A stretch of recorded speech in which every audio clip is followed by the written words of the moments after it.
Hi, this is Dr. Bharadwaz. I am CEO and Chief Doctor at Fidicus Homeopathy. Today we will discuss on anatomy and physiology of female reproductive system. The private parts of the female.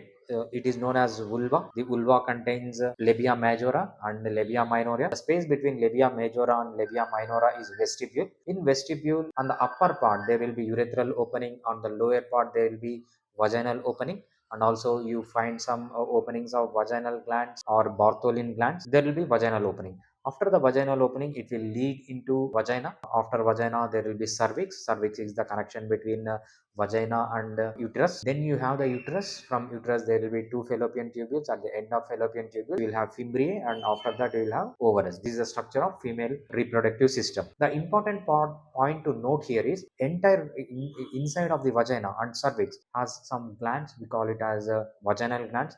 The important function of this vaginal gland is to secrete the vaginal fluid. Coming to the physiology of reproductive system from the perspective of vaginitis, the important thing you have to remember is the vagina and the cervix is lined by the vaginal glands. These vaginal glands secrete the mucus, and this mucus contains some bacteria, some fungus, and some protozoa. Normally these are the commensals. Commensal is an organism which lives on other organism, but it will neither cause harm or doesn't produce any use. So there is no use and no harm when the two animals are associated.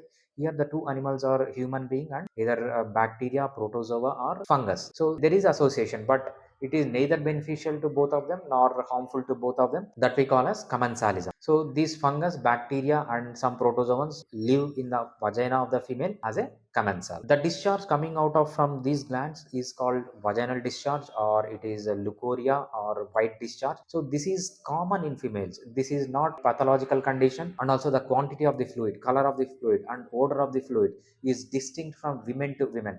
Within the women, depending on her age and also which stage of the menstrual cycle she is in, this also varies. Normally the pH of this vaginal fluid is 3.8 to 4.5. It is slightly acidic. Normally it will be clear, it will be transparent and relatively odorless. And also some bacteria, that is lactobacillus, not only in our abdomen, it lives in the vagina of the female as well. This is lactobacillus. Why do women need this fluid? What are the uses of this fluid? It keeps the vagina clean and it makes the vagina moist, and also it helps as a lubricant when there is sexual intercourse. It prevents the infection, vaginal infections, and also it prevents the accumulation of dirt. It is an important pH balancer within the vagina of the women so that the sperm can stay alive and it goes into cervix. From there it goes into uterus and fertilizes in the fallopian tubule. So it is important for sperm motility as well. Depending on the menstrual cycle or ovarian cycle of the women, so the thickness of this fluid, the color of the fluid, the quantity of the fluid differs.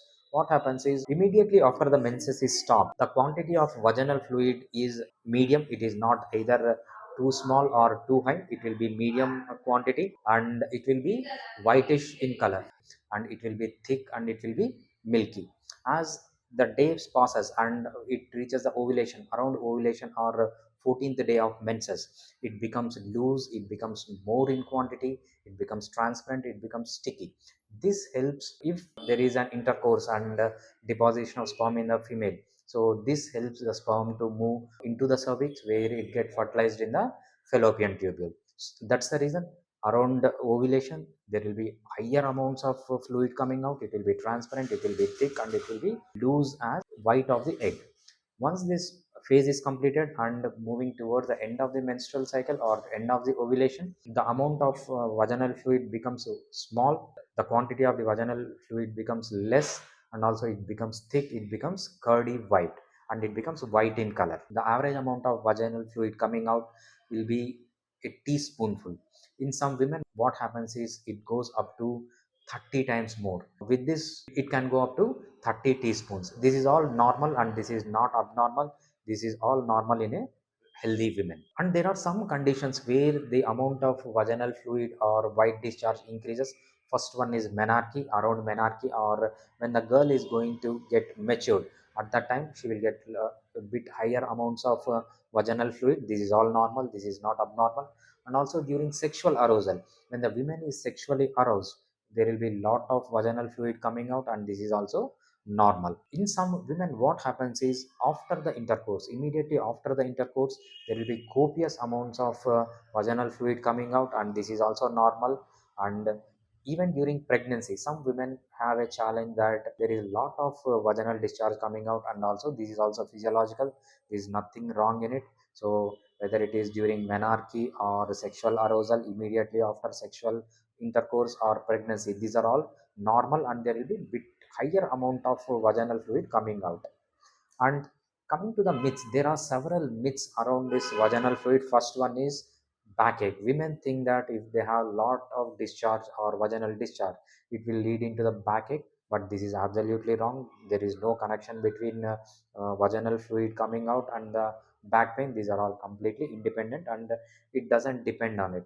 And next one is weakness. Some women think that if there is excessive discharge, they think that the body becomes weak, their immune system decreases, or the immunity is decreased, and they will land into lot of issues. This is also not true.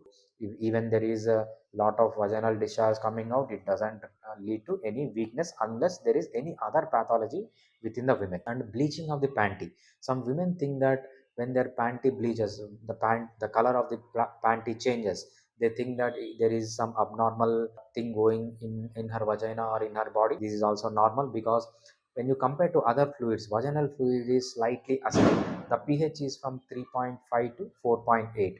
That's the reason it is slightly acidic, and when the vaginal fluid falls on the panty, so it changes the color. This is also normal. And one more common myth is, in some women, what happens is immediately after the intercourse, there will be lot of vaginal fluid coming out. With this, the women think that after the intercourse, under ejaculation is done, they think that the sperm is not reaching the uterus, or it is not reaching the fallopian tubules. It is coming out after the sexual intercourse, and they are not able to conceive because of this reason. It is not true. Even after sexual intercourse, when you have higher amounts of vaginal fluid coming out, it is actually beneficial.